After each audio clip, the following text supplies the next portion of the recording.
Yeah, so the real focus of these is on sharing skills and knowledge rather than showcasing research. So what we're trying to do is just create a better network of bioinformaticians and computational biologists or biologists that want to learn more about bioinformatics, build up that skill base and that knowledge network within our user base and the Welcome Center.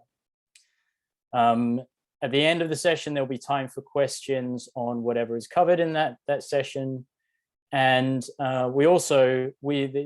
myself, Dan, and Hal will hang around for a little bit if anyone else has any other questions regarding possibly their own analysis, their own projects, or queries about what we do or the services we provide.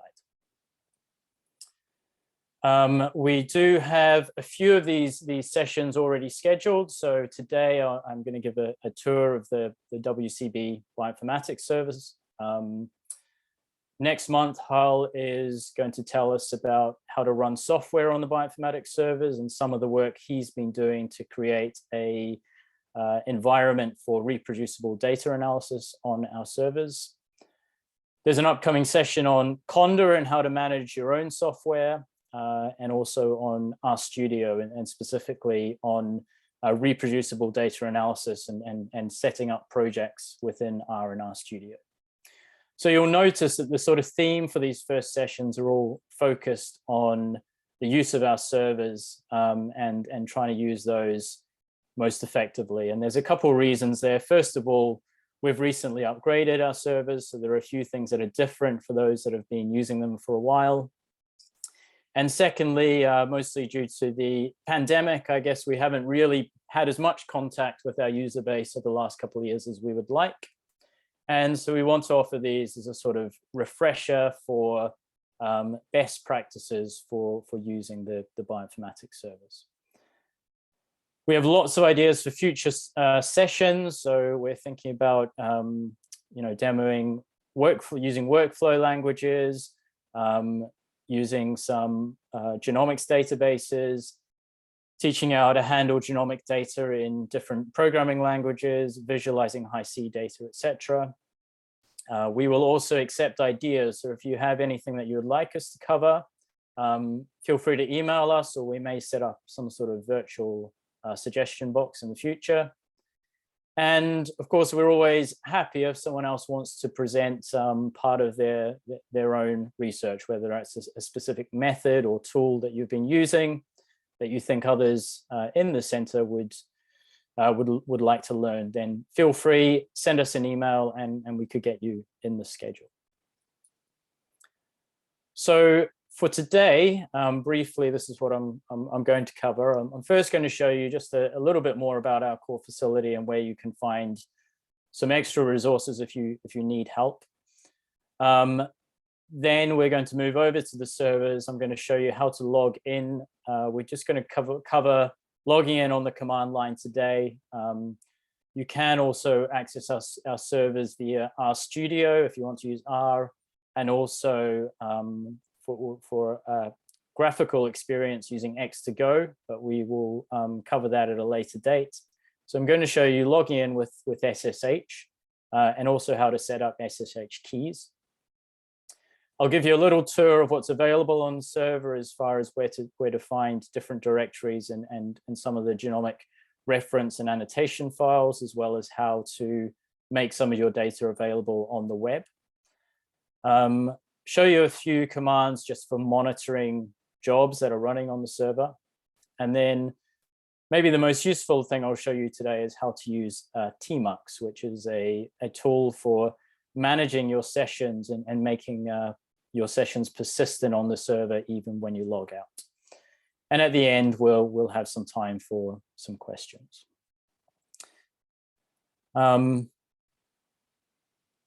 Okay, so the first thing I want to show you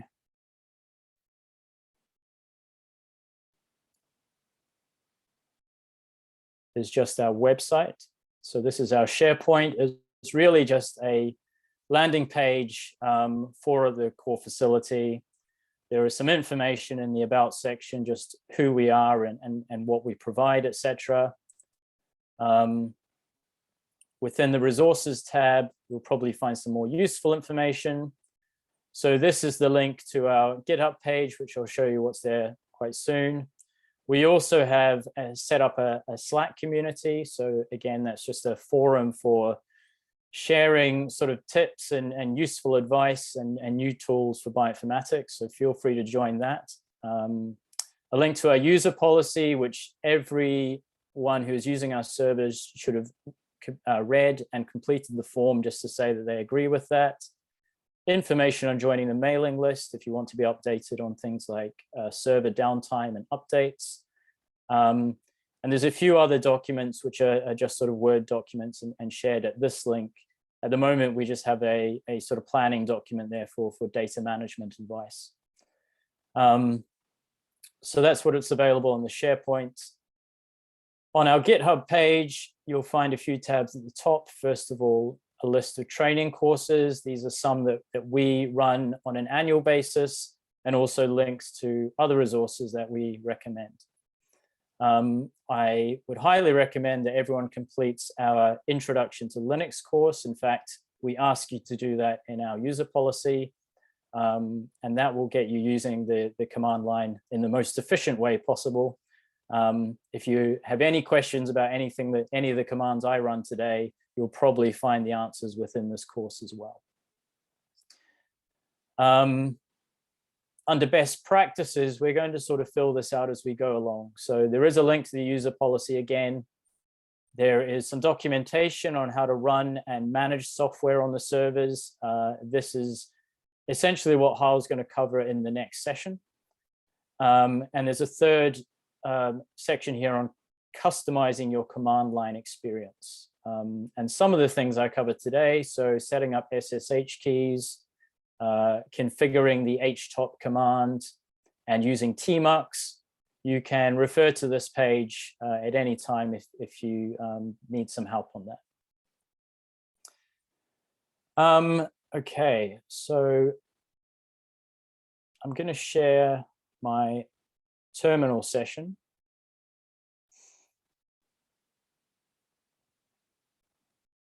Okay, can everyone see this all right? Try and maybe make the text a little bit bigger. So the first thing I'm actually going to do, I'm connected to the server at the moment, but I'm just going to log out. And so when I log in, this is using the terminal app on Mac at the moment, but if you have a Linux or a Windows computer, you will also have a terminal where you should be able to use SSH. SSH stands for Secure Shell, and it's just a network protocol which allows me to connect securely to our servers over an unsecure network. So I just SSH with my username, the @ symbol, and then the name of the server. And what you'll notice straight away is that I didn't need to enter a password, and probably most of you, when you connect, you do need to enter a password. And the reason for that is that I have set up what's called an SSH key, and an SSH key is essentially, it's very similar to a password, where I have essentially an encryption key which is stored on my computer and on the server. When I connect to the server, it sort of transfers messages between the server and my machine. It looks at it uses those keys to encrypt and decrypt the message. And if that matches, then it authenticates my connection. So I'm going to show you how to do that. So on your own computer, so I've exited the server now, on your own computer, you should find a command called SSH keygen. And what this will do is generate SSH key pairs. So it creates a public and a private key. It will ask me where I want to save that. So I'm just happy with the default file. I already have one, so it's asking me if I want to overwrite. In this case, I will. And then next, it asks me if I want to enter a passphrase. Now, this passphrase protects your SSH key on your own machine. I can leave it empty. If I leave it empty, basically it means that I am quite certain that no one else has access to my login on my computer. Otherwise, they would then be able to access the server. If I do use a passphrase, then even when I log into the server, I'd still need to enter this passphrase. So if we're doing this for convenience, so we don't have to use a password when logging in, we just hit enter at this stage. And then now I have a public key which has been saved and a private key generated on my machine. So the next thing I want to do is copy that over. So it's going to copy the public key to the server. So again, if I give my username and the name of the server,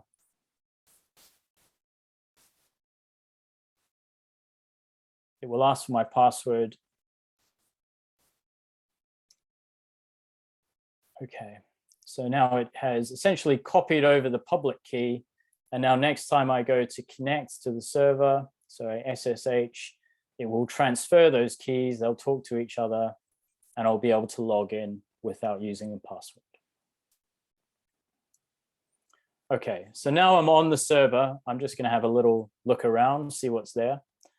So let's just see where I am to begin with. So pwd is just my present working directory, and I can see that I'm now under data store homes3 sweb1. So my username is always going to be the name of the folder that is my home space.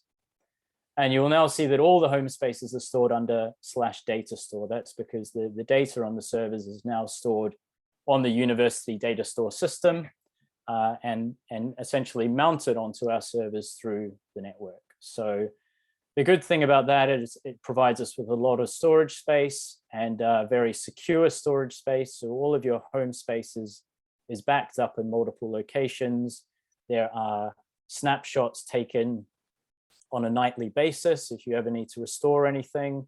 And there are tape backups which are stored for many months if there was any sort of, we needed to restore after any sort of catastrophic failure with the data store system. So it's very secure. So if you used our servers before, you'll know that all of the home directories were stored previously under /homes and /homes2. And so these paths still exist on the server. So if I show those, for instance, so these still exist as links. So anything in /homes points to data store homes3. Anything in /homes points to data store /homes2. And so that is there just to preserve any existing paths that you may have in your scripts or any old software. So whatever your directory was before, it should be recognized now, even though it's stored in a slightly different place.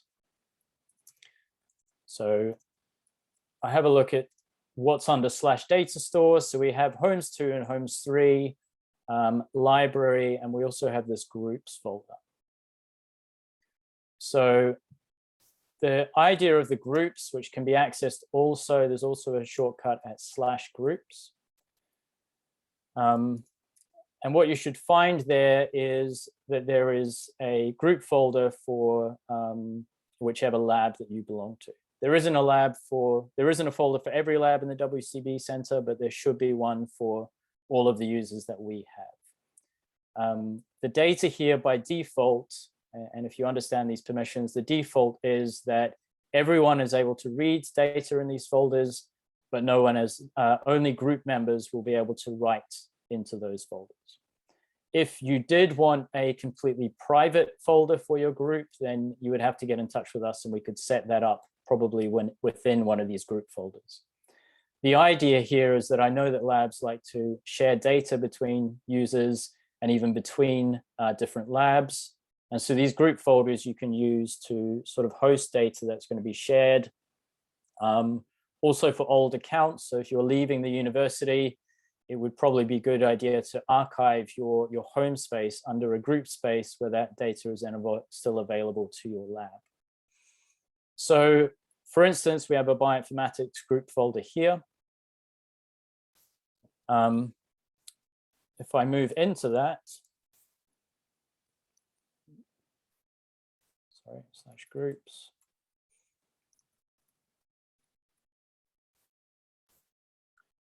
So if I do an ls, there's nothing in there at the moment. If I try to write into this folder, so I'm just going to create a file called 1, it will give me permission denied. The reason for that is that by default, you are set in a user group. And so to change to your group, you have to use the new group command. And so I can do new group bioinformatics. And now I have access to write into this folder. So if I do touch 1, and I can do an ls, and now I can see that I've created this folder in groups bioinformatics, which is then owned by myself and has the bioinformatics group permission. If I want to exit the bioinformatics group, I can just type exit. Okay, so that sort of covers the home spaces and the group folders that are available to you.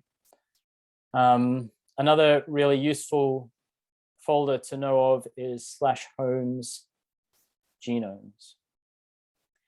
And so within homes genomes, you will find a lot of the genomic reference data that we've installed over time. It is generally structured by species. So you'll find all the common ones here: human, chicken, mouse, etc. If I have a look in the CDN. Okay, if I have a look at mouse, I can then see that there are different assemblies. If I look at mouse MM10, I'll find some files. So the FASTA file for the whole genome. There are also things like bow tie indexes, BWA indexes, the same for star and salmon. There are repeat annotations here as well. And there's an annotation folder too. So if we look in the annotation folder, we can see there are things like GTF files. These are downloaded from Ensemble and have all of the gene annotations. There's also FASTA files for cDNA and non-coding RNA. There are bed files and bigwig files to represent things like CG content across that genome. Now, a lot of these files are sort of being created by ourselves and added to this annotation directory or within the assembly directory over time. So not, every folder looks a little bit different under homes genomes, but there's a lot of good, useful information there. If your genome doesn't exist, then it's something that we could add and make available to everyone on the server. A couple of other directories that are useful in here. There is this folder here, blacklist version 2. So that is where the genome blacklists, up-to-date versions of genome blacklists exist.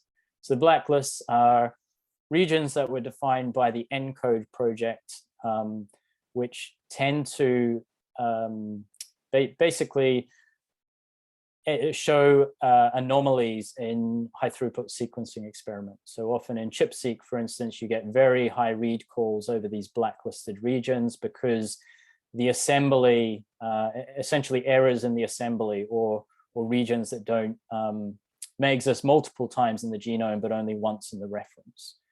And so within blacklist version 2, you will find blacklists for some of the common species, so human, mouse, Drosophila, C. elegans.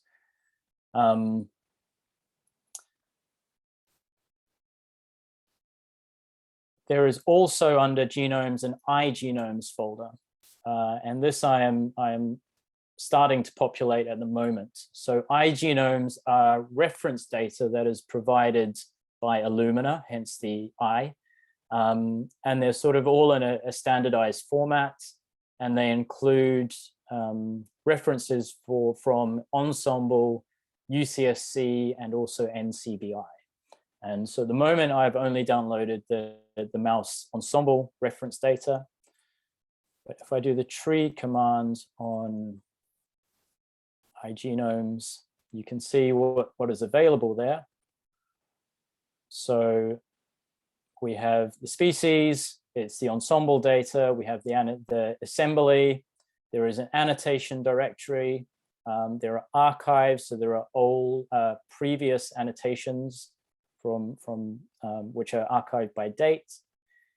We have GTF files for genes, VCF files for variation. There's also a sequence directory, which has things like bow tie and BWA indexes, as well as individual chromosome FASTA files and whole genome FASTA files.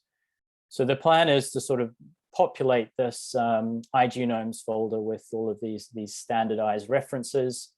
And the iGenomes are also used by some of the net workflow languages that we are getting up and running, such as Nextflow. So again, if there is an iGenomes reference that you would like added, then get in touch and we can do that. You can find what's available just on the by Googling iGenomes, and it's on the Illumina website. The last folder I want to show you is Homes www. And so anything, that is quite a lot there, hold on. Anything in this directory is served to the internet from our server. So you will see that there is a folder here, Sean.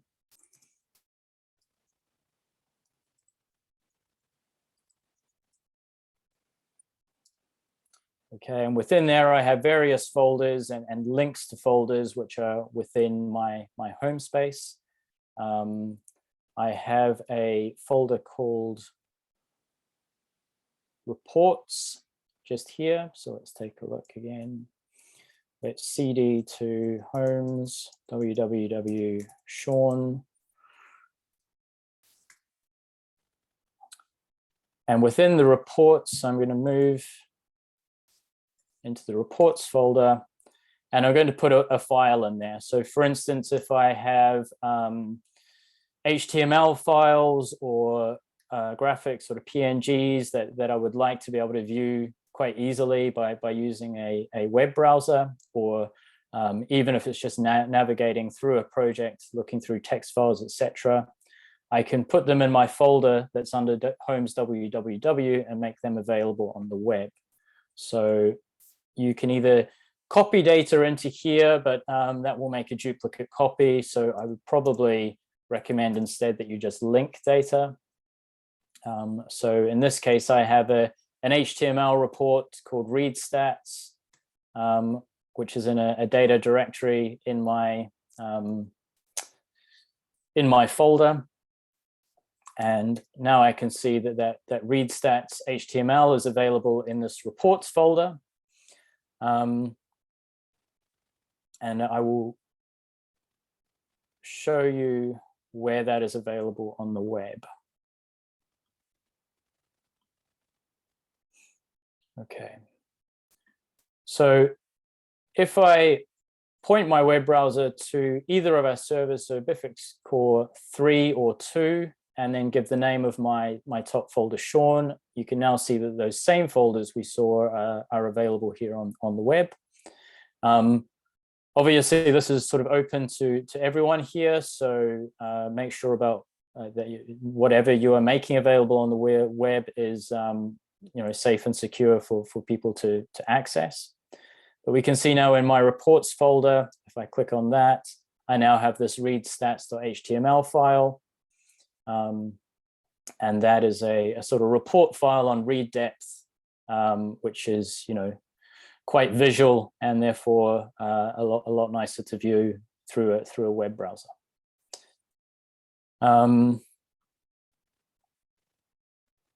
By default, you won't have a folder within Homes www, but if you want one, then you can get in touch with us and we will add that for you.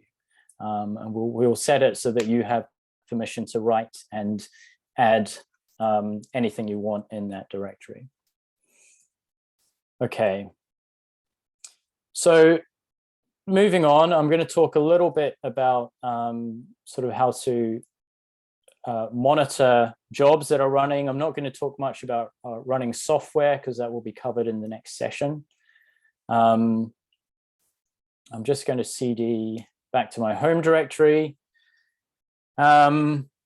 There are a few commands that I like to use just to see what's going on the server. So the first one, just to see what jobs I am running myself, I use the ps command and I use the f argument for full. At the moment, this shouldn't give me very much because I'm not running anything. A couple of shell sessions and the psf command that I just ran. So this would normally just give me a breakdown of all the jobs that are running under my username. And the F command basically will give you the sort of hierarchy of which jobs are essentially child processes of other jobs. The other command to see what's going on the server altogether is the top command, which I know a lot of people are familiar with. This will show you running jobs on the server by username, CPU and memory usage, etc. A slightly nicer version of the top command is called htop. Perhaps it's just a little bit more colorful, but it also gives you a good idea of, so this is average CPU usage. So I can see that the server isn't being worked too hard on the CPU cores. Also look at memory usage. So suddenly, currently around 25 gigs of a terabyte of memory is being used. And again, I can see what jobs are running. At the moment, it's sorted by CPU usage. I can change that to see which jobs are using a lot of memory. So if I hold Shift and M for memory, it changes the sorting to memory. And if I want to sort by CPU again, it's Shift and P for processors, I guess. I can also use my arrow keys just to select certain jobs. And you can do things like killing jobs here, etc., if you want, or changing the nice priority, etc. Obviously, you can only do that on jobs that you own, so jobs with your username. So I'm going to actually set a job running. I'm first going to move to my downloads folder, and I'm going to start wget of one of these iGenomes references, just because I know it's quite a big file and it will take a while to sort of run. So that is starting to download at the moment. We can see it's going to take around 10 minutes. So at the moment, just because I've set this going, I can't really do anything else with my terminal session until this completes, which obviously isn't ideal. So it would be nice, obviously, if I kill this now, I could run it in the background, and that would at least allow me to use my terminal again. But say it was a job that was going to take an hour and I didn't really want to, just sit on with my session live for an hour waiting for a download to finish. Ideally, there would be a way to run that process in the background and be able to log off the server and know that it kept going. So there is. And the tool that we recommend using is something called tmux. So tmux just stands for terminal multiplexer, and it is a way of creating persistent sessions, which will run even when you are logged out or your connection drops from the server. But it also allows you to. The multiplex means that you can create multiple sessions within one terminal login. So I could, for instance, set my download going again, log in on another tab, like over here, say. I can, well, actually, you can't see the other tab. Okay, that's fine. I could open another tab on my terminal and log in again and monitor my jobs from a different login. But ideally, I just want to log into the server once and be able to create multiple sessions. So first thing to do in tmux is to create a new session. So tmux new, and we can give the session a name with -s for session. And I'm just going to call this download.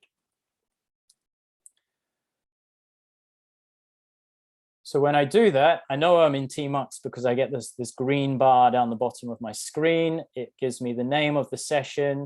It gives me so it tells me I'm on Windows 0, and it shows me either what's running or where I am at the moment. So I'm just sort of cursor position in my DL file. Now I'm going to start that download going again. So that's starting within my session. Now, within tmux, there is a hotkey, which is Control B, and that basically allows you to perform a lot of shortcuts in tmux.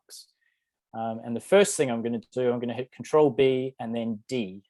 And so the D detaches me from my tmux session. So now I'm back on my command line where I was before. I can use PSF, and you can see that wget is still running. I can run htop and probably find it here as well. Yeah, I can see it there. One thing I can do with htop is do the -u for user command and say I just wanted to monitor the jobs that I was running.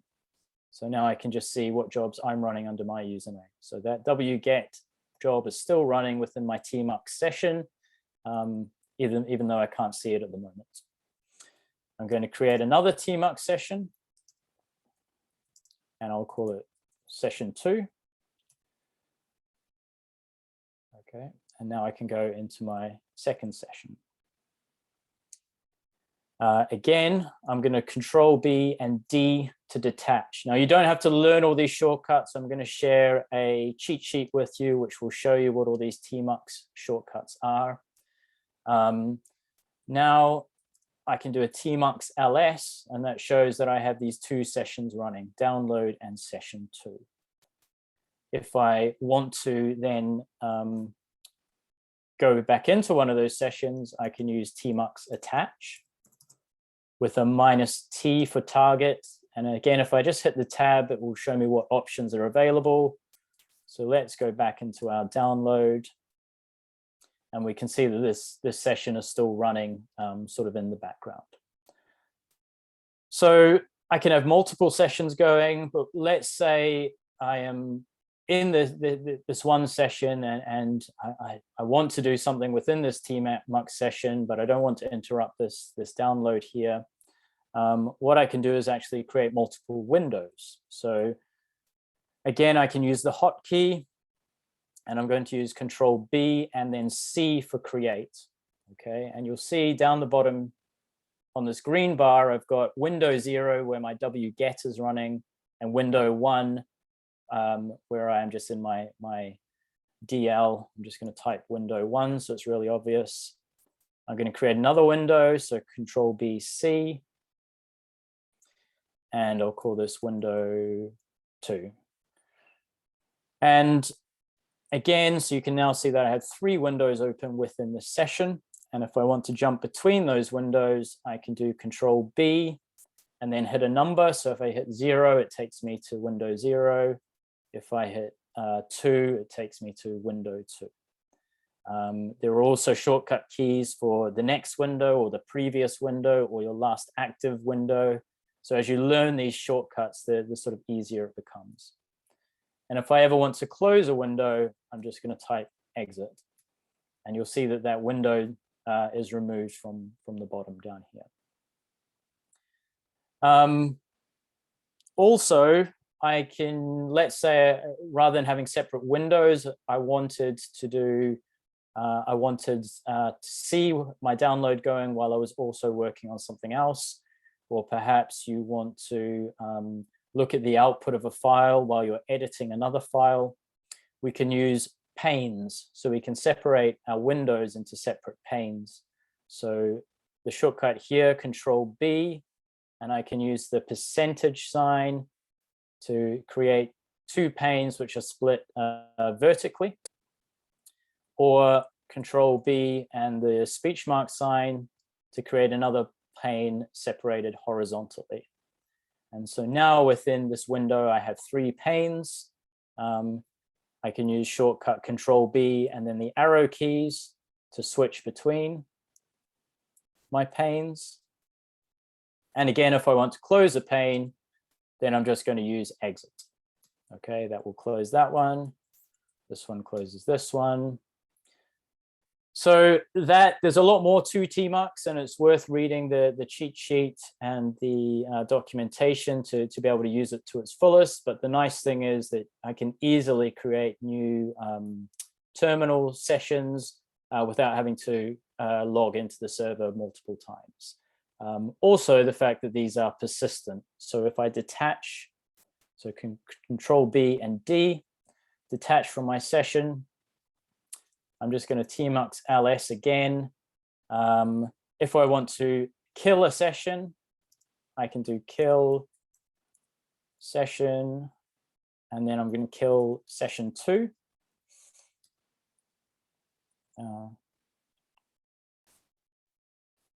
Sorry, -T, session 2. And now when I do my tmux ls, I just have my download session. I'm now going to exit the server. So I'm now off the server and back on my own computer. I will then log in again. I can do tmux ls. I can see that my download session was still going even when I logged off. I can attach to it just with the shortcut A, and I can see that my download is continuing. So that's the real power of using tmux. I'm just going to kill that now because I don't really need that file. And one last time, I'm going to now exit to kill this tmux session I'm in. And now I'll find, oh, I still had an active window. So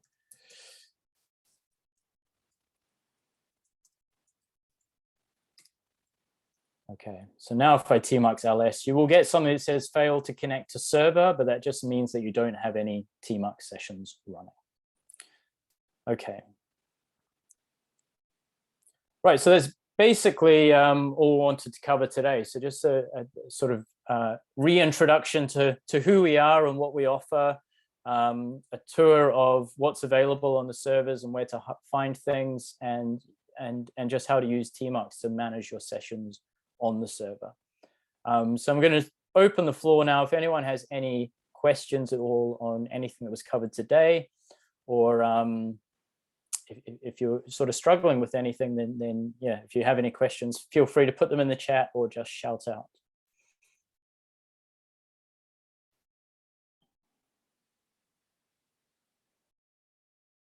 Okay, well, that's good. I hope it was all really clear. If you need to sort of refer back to anything, like I said, you can find our link to resources on our SharePoint. And within that, there is lots of information on how to set up your own SSH keys, how to do it on Windows as well, how to configure the HTOP tool. And there is a link here to the tmux cheat sheet. So essentially, this will show you all of the little Control B shortcuts for doing things like creating new sessions, dealing with windows, dealing with panes. Okay, if there aren't any more questions, then a couple of things. Firstly, we would love if you send us any feedback on how useful this session or future sessions are. Secondly, we hope to see you again in April for the second session. And lastly, myself, Hull, and Dan will hang around if anyone has any questions about their own data or their own bioinformatics projects. Otherwise, thank you very much. Before we go, can I have a question? Yeah. So you showed us how to share data on the web. What if I have, but that's available to everybody who has the address. So what if we want to share some data with some collaborators, for instance, and contains, for instance, patient information, something that we want to be only available for the intended recipient? Can we use this? Or yeah, you can. So what we can do is set up password access. Okay. So I mean, if you You'll be able to do that yourself as well, probably, Jose, if you Google .ht access and .ht password, then it's a fairly common thing. But we can also help you with that as well. Okay. So that's one way to do it.